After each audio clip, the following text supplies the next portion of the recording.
कुछ भी करें इलेक्शन नहीं कराएंगे। इस्तीफों से खौफजदा राजा के नए बहाने। स्पीकर कौमी असम्बली का पीटीआई अरकान के इज्तिमाई इस्तीफे मंजूर करने से इनकार। राजा परवेज अशरफ की तहरीक इंसाफ के वफ़द से माजरत। डेडलॉक बरकरार का इस्तीफों की तस्दीक पर अरकान को एक एक करके आना होगा। पीटीआई ने स्पीकर कौमी असम्बली के फैसले को जानिबदार करार दे दिया।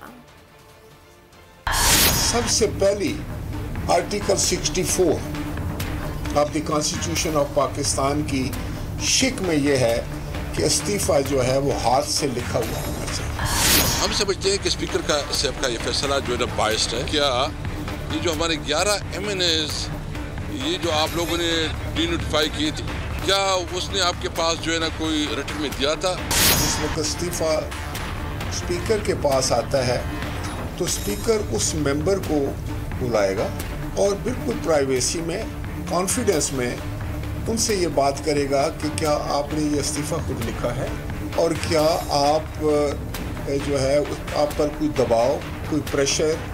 एक तरफ आप फैसला करते हैं कि मुझे सारे के सारे आ जाएं, मेरे साथ में जो है ना हैंड राइटिंग पे दे दें, और दूसरी तरफ जो है ना आप फिर 11 लोगों की रिजिग्नेशन मंजूर करवाते हैं। कुछ लोग तो कोर्ट में चले गए और उन्होंने अदालत में जाकर कहा कि ये इस्तीफे जो हमसे लिखवाए गए थे और हमें ये तासुर दिया गया था कि ये तो हम हुकूमत पे दबाव के लिए इस्तेमाल करेंगे, नहीं दिया। शाहबूब कुरैशी साहब उस दिन खड़े हो गए, उन्होंने एलानिया कहा कि हम अपनी सीट से रिजिग्नेशन दे रहे हैं। जावेद हाशमी साहब ने भी इस तरह किया हुआ था और सुप्रीम कोर्ट के अंदर वो केस गया भी और उन्होंने इसको कैटेगरिकली कहा कि जो फ्लोर पे आके बात करता है उसकी रिजिग्नेशन जो है ना मंजूर होती है।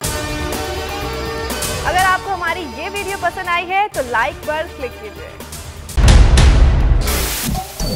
सबसे बड़े चैनल बोल न्यूज के एंकर मखदूम शहाबुद्दीन के प्रोग्राम अब बात होगी ने रेटिंग के तमाम रिकॉर्ड्स तोड़ दिए। मैं हूं मखदूम शहाबुद्दीन और आप देख रहे हैं अब बात होगी। 46% नाजरीन ने बोल न्यूज को देखा। सोशल मीडिया पर भी सबने ज्यादा देखा। सब्सक्राइब करें और बेल दबाएं ताकि कोई खबर रह न जाए।